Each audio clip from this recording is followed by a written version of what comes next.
In our own land, we can establish our own agricultural system. We can farm. We can grow food to feed our own people. We can raise cattle. We can use the hide, the leather, the wool to make clothing for our own people. We can dig the clay. Peace and Pan-Africanism, peace and Pan-Africanism. Peace and Pan-Africanism, peace and Pan-Africanism. Peace and Pan-Africanism, peace and Pan-Africanism. Pan-Africanism by any means necessary. Peace and Pan-Africanism, peace and Pan-Africanism. Peace and Pan-Africanism, peace and Pan-Africanism. Pan-Africanism by any means necessary. Brothers and sisters, over the next 30 minutes, I want to give our black parents some pointers for dealing with African school-age children who are questioning their God-given assigned gender at birth. As you know, President Barack Hussein Obama, I call him Barack Insane Obama, brought forth the rainbow agenda in the black community. And he pushed the rainbow agenda on the black community more aggressively than any president in the history of America.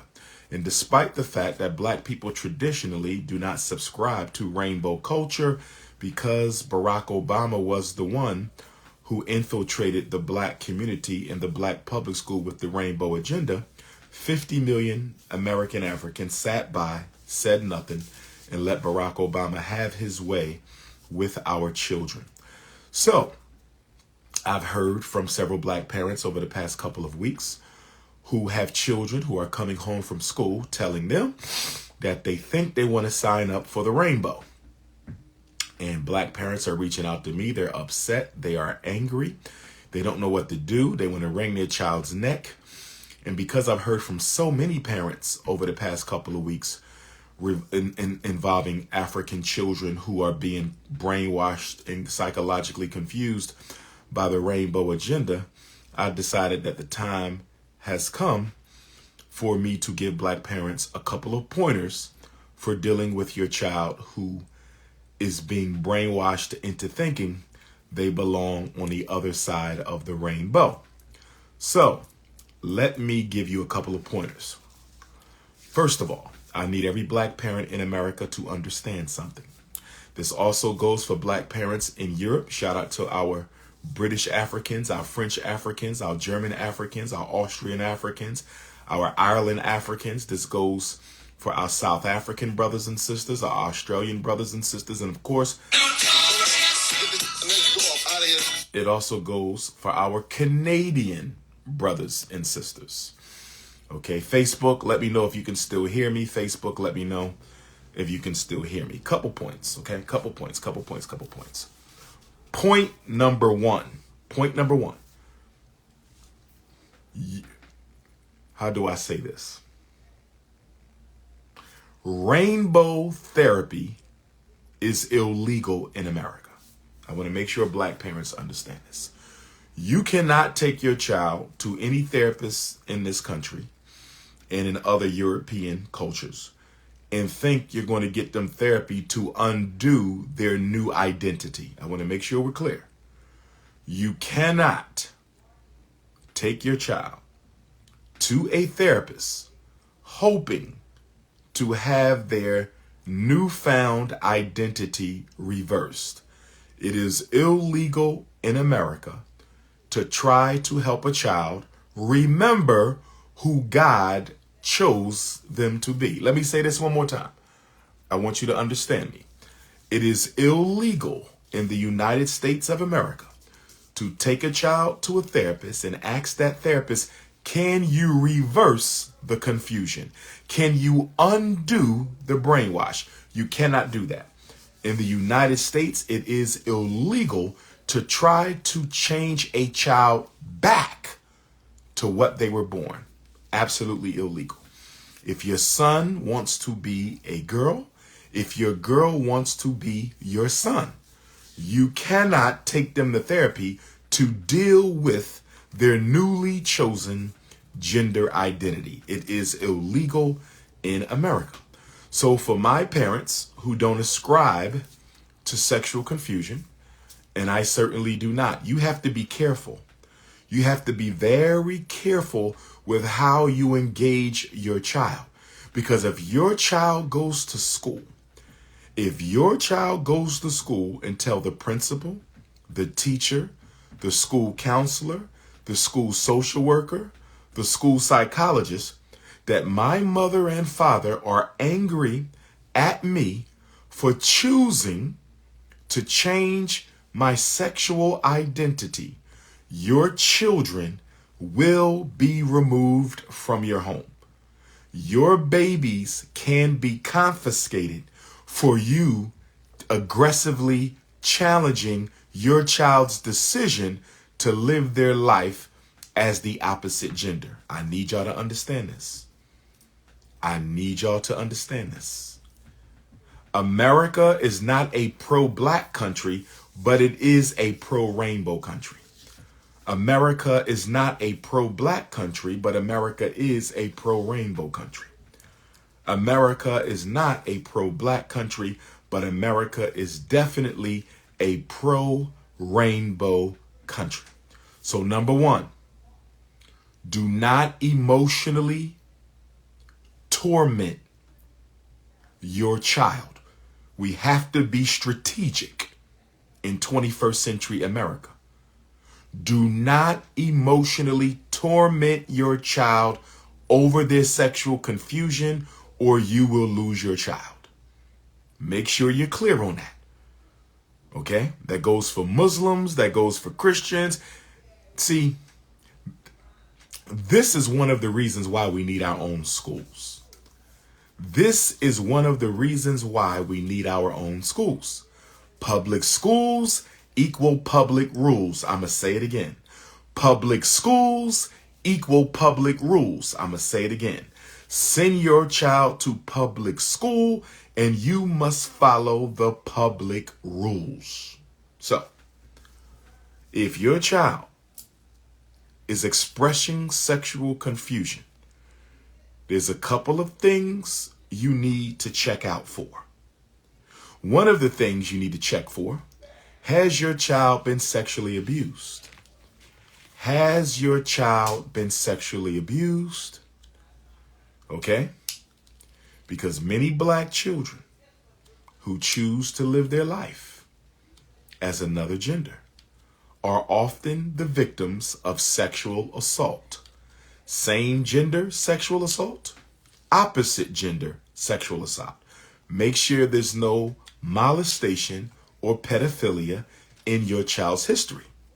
Because if it is, this sexual confusion can be explained through sexual trauma. Okay? Trauma. So if your child came to choose a new sexual identity as a result of molestation and pedophilia, then that is trauma. Okay? And if we know the cause of the sexual confusion, then maybe we can do some things to address the sexual confusion. Okay? So number one, make sure there's no history of sexual assault. Number two, has your child been exposed to members of the Rainbow Militia? If your child has been exposed to members of the Rainbow Militia, let's say they have a rainbow aunt or a rainbow uncle or a rainbow cousin, or one of the parents is under the rainbow, or a rainbow next door neighbor, or a rainbow pastor. If your child is allowed to spend time with members of the rainbow who are older than them, children are impressionable. Children are very impressionable. If you allow them to hang around members of the rainbow, then they too will end up becoming one day like they feel that they belong to the rainbow. Okay, that's number two. Number three, and this is a big one because black parents do not do this very well. Number three, when is the last time you invited your son or daughter's friends over to the house for a cup of tea and a chat? Most of you don't know your children's friends. You don't know who they hang around. You don't know who they are. You don't know where they live. You've never met their parents. How can a black parent in 21st century America have their child hanging with other children who you have never met? Somebody help me out. Somebody help me out. You must invite your children's friends over to the home once a season to do a checkup. I recommend once a month, at least once a season. 4 times a year, you're going to take them girls out with your daughter. You're going to take them boys out with your son. You can go to Pizza Hut. You could go to the African restaurant. You can go wherever you want. You could bring them to your house and have dinner. You can prepare dinner for the children, but a movie night. But you had better be sitting down with the children that your children are hanging with. You must do that. You must do that. You cannot let your children walk out the house and find friends in the neighborhood. Not in these days and times. You cannot let your children walk out the house and find friends in the neighborhood on their own. Absolutely not. You need to meet these friends. You need to ask them for their parents' numbers. Call their parents and say, hey, I'm Umar's mother and your son is hanging with my son, and I just wanted to find out a little bit more about the children that my son is hanging around. Does he come from a 2-parent family, single-parent family, or both parents in the home? Any parent been in prison? You know, what do you guys do for a living? Do you work? You know, what are you into? You know, there's a lot of different challenges out here for our children. I just want to know, you know, in fact, would you mind coming over for lunch? Invite the child and their parents over to the house for dinner.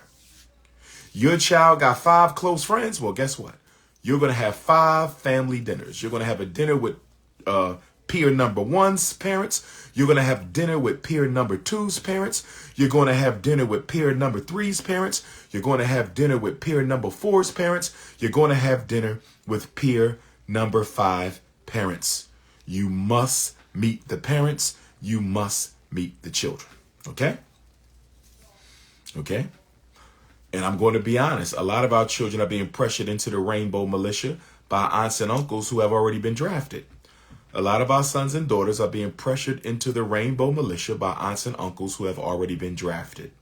A lot of our children are being pressured into joining the rainbow militia by aunts and uncles who have already been drafted. So some of you are going to have to make some decisions, because if your brother and sister cannot respect your wishes to raise your child a certain way, then you may have to limit access. You may have to limit their access to your child. Okay. Now, here's another factor that a lot of you may have never thought about. Here's another factor that a lot of you may have never thought about. Okay. Abandonment. Has your child been abandoned by their mother or their father? Has your child been abandoned by their mother or father deliberately, okay, or unintentionally? What do I mean? Father got locked up. He been to jail. Okay, father's in jail. Father's deceased. Father moved away to live with his snow bunny. The son feels abandoned. He feels abandoned. And in his abandonment, he may come to believe that black men ain't shit. And if your son comes to believe that black men ain't shit as a result of the abandonment or absence of his father, okay, he may then begin to crave masculine energy, the masculine energy that he wanted from his father and he's not getting. Because every son needs that masculine love from his father. Just like every daughter needs that feminine love from her mother. If you get that masculine love from your dad, you're going to be a healthy young man. But if you don't get that masculine love from your dad, another man can come along. Another man can come along. Another man can come along and manipulate your son's thirst for masculine energy into a sexual relationship. It happens all the time. It happens all the time. So when children are missing a parent, it could go either way. Your son could be missing his mother. He could be missing his mother. And he might feel that his mother not being there means that he's not good enough to be loved. He may feel that his mother not being there means that he's not good enough to be loved by a woman. So he may reject girls altogether because his mother abandoned him. He may reject girls altogether because his mother abandoned him. He may reject girls altogether and simply try to build relationships with men. Same thing happens with your daughter. Father abandoned the little girl. She don't think she's attractive enough to be loved by a man because her father never loved her the way she needed. So she rejects men altogether and she only builds romantic relationships with girls. So you have to look at the abandonment issue. Children who are abandoned by one of their parents are at risk for being recruited into the rainbow militia. Please understand this. Okay? Low self-esteem. Low self-esteem is a big risk factor for kids who are being recruited into the rainbow militia. Low self-esteem. If your daughter has low self-esteem, if she doesn't think much of herself, if she's often bullied or picked on or excluded from school, and she finally runs into some girls who get respect, some girls who got power, some girls who got the swag, some girls who got the clout, and those girls are rainbow militia, your daughter may join the rainbow militia, not because she's into that, but she wants to get respect. She wants to be part of the gang that runs the school, runs the neighborhood, and she will voluntarily self-initiate into the rainbow militia because she don't want to be the loner at school, or she don't want to be the loner in the community no more. Same thing with your boys. A low self-esteem boy runs into the rainbow militia at high school, runs into the rainbow militia in the neighborhood, and the next thing you know, they catch him in a room alone and they try a couple things on him and say, listen, it ain't that bad. You'll get used to it. And the next thing you know, after a week or two, he's a full-fledged card-carrying member of the Rainbow Guard. The bottom line is, if we're not going to be involved in our children's lives the way that we should be, the bottom line is, if you are not going to be involved in your children's life the way that you should be, you are setting them up for potential recruitment by the Rainbow Militia. Oh, yes. Oh, yes. But let me tell you what you better not do. Do not isolate yourself from your child. Do not isolate yourself from your child. If you isolate yourself from your sexually confused child, you will push them further over the rainbow. If you isolate yourself from your sexually confused child, you will push them further over the rainbow. If you isolate them, if you repudiate them, if you condemn them, if you curse them, if you cancel them, this already isolated child, this already lonely child is going to seek shelter with the Rainbow Nation. They're going to seek shelter with the Rainbow Nation. You must keep the lines of communication open between you and your children. You must keep the lines of communication open between you and your children. You must keep the lines of communication open between you and your children. As much as you don't like it, if you want to save your son, if you want to save your daughter, you will withhold your criticism. And you will simply say, listen, I don't agree with that lifestyle at all. I want you to understand that. That's not what I want for you. I don't believe that's what God wants for you. That's not what your ancestors want for you. I want you to be clear. I do not support it. But I love you as my son. I love you as my daughter. And as your mother, as your father, I want you to know that no matter how you choose to spend the rest of your life, I will unconditionally love you no matter what. It's going to take me some time to get used to this. It's going to take me some time to accept that you may be spending the rest of your life as the opposite gender. And I may never get comfortable with it. But I want you to know that because I love you, I will do my best to try to accept you as you are. Okay? Who is this person you spending time with? Can I meet this young man?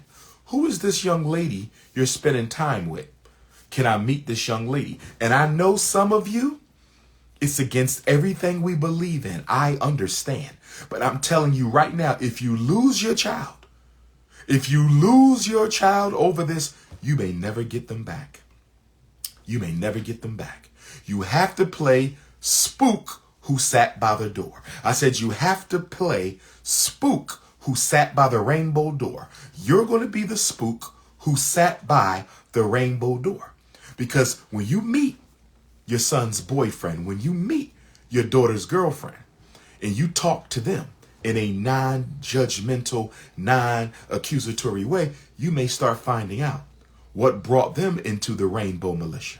And then you might want to have a conversation with their parents, because maybe their parents don't like the lifestyle, or maybe their parents are in the lifestyle. But the only way you're going to get your kid back is to learn as much as possible about how your kid got initiated into the rainbow fraternity or sorority, and how the people they're hanging around got initiated into the rainbow fraternity or sorority. You want to basically make everybody so comfortable that they'll tell you whatever is on their mind. You want your daughter so comfortable that she will tell you whatever's on her mind. You know why? Because as much as you don't like the lifestyle, as much as I don't support the lifestyle, if you don't have an open line of communication with your son, what if your 15-year-old son ends up dating a 40-year-old man? What if your 15-year-old son ends up dating a 40-year-old man? What if your 16-year-old daughter ends up in a relationship with a 45-year-old woman? You see what I'm getting at? This can get very dangerous for your child if they don't have an open line of communication with you.